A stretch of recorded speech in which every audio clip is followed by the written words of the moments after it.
laboratoire numéro 6 portant sur la stoichiométrie. Bon, je sais que tu t'attends à plein d'explications au début, sauf que là, pour cette fois-ci, les explications sont dans la capsule que tu vas visionner à part. Parce que la stoichiométrie, tu sais, des fois, tu as besoin de te le faire expliquer 1, 2, 3, 4 fois. Fait que la capsule, tu vas pouvoir l'écouter 1, 2, 3, 4 fois. Donc, le laboratoire d'aujourd'hui va être très simple. On va faire une réaction chimique simple qui va faire des produits. Donc, nos réactifs vont réagir. On a des concentrations ici pour nos réactifs. On va obtenir des produits. La stoichiométrie, de façon théorique, nous a permis de calculer combien on devrait avoir de produits. Et là, on va faire cette réaction-là. Ça va être incroyable. Le laboratoire va donc te donner des valeurs pratiques que tu pourras comparer avec les valeurs théoriques. Sécurité!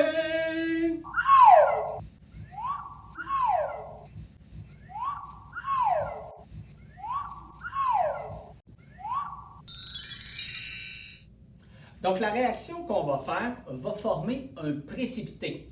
On a vu les précipités, hein, ça fait des motons.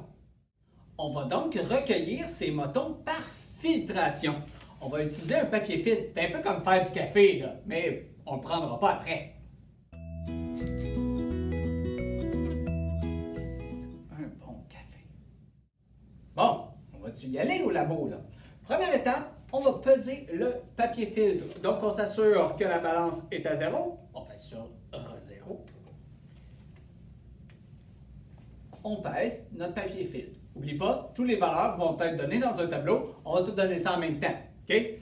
Donc, j'ai ma mesure. Maintenant, je prends mon carbonate de sodium et je m'en fais 25 ml dans ce cylindre gradué de 25 ml.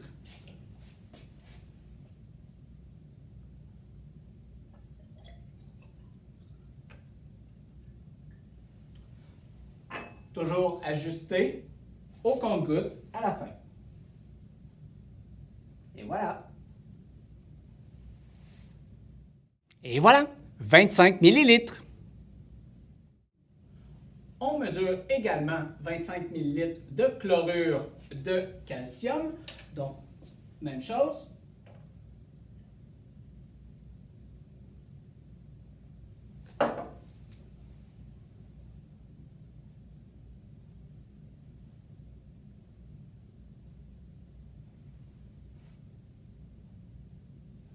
Parfait.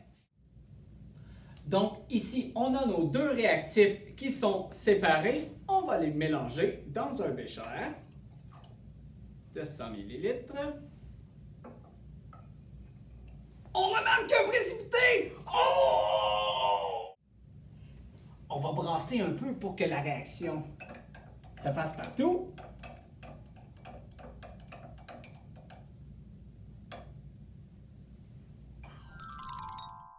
Maintenant, on va procéder à la filtration parce que ce précipité-là, on veut le garder. On prend notre papier filtre, on le plie en deux. On prend notre demi-papier filtre et on le replie en deux. Ce qui va nous faire un petit cône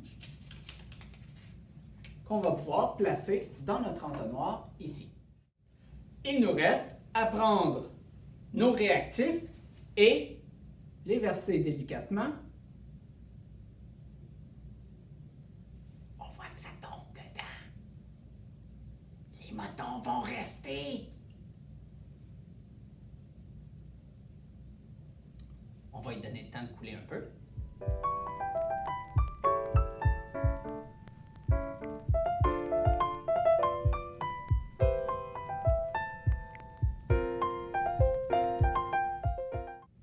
Il reste du précipité dans le bécher.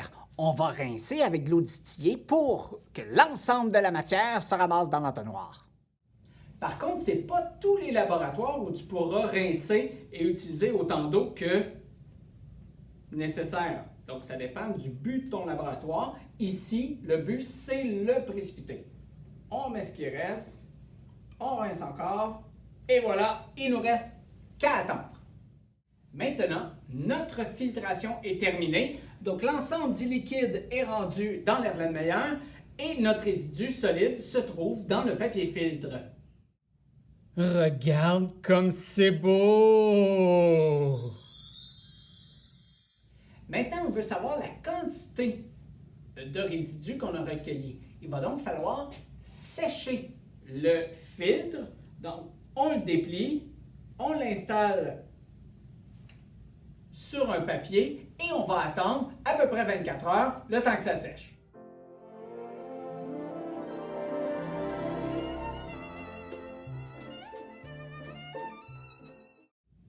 Après avoir attendu environ 24 heures, nos résidus de filtration sont maintenant complètement secs.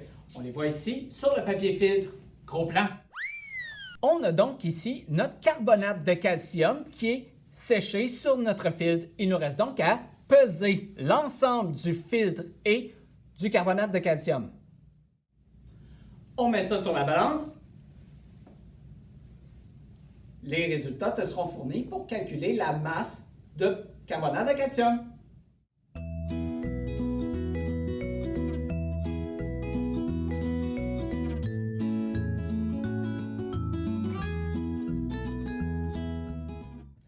C'est ce qui conclut notre laboratoire. Toi, il te reste encore du travail à faire. Donc, on a eu des résultats en laboratoire que tu dois comparer avec les valeurs théoriques obtenues par la stoichiométrie.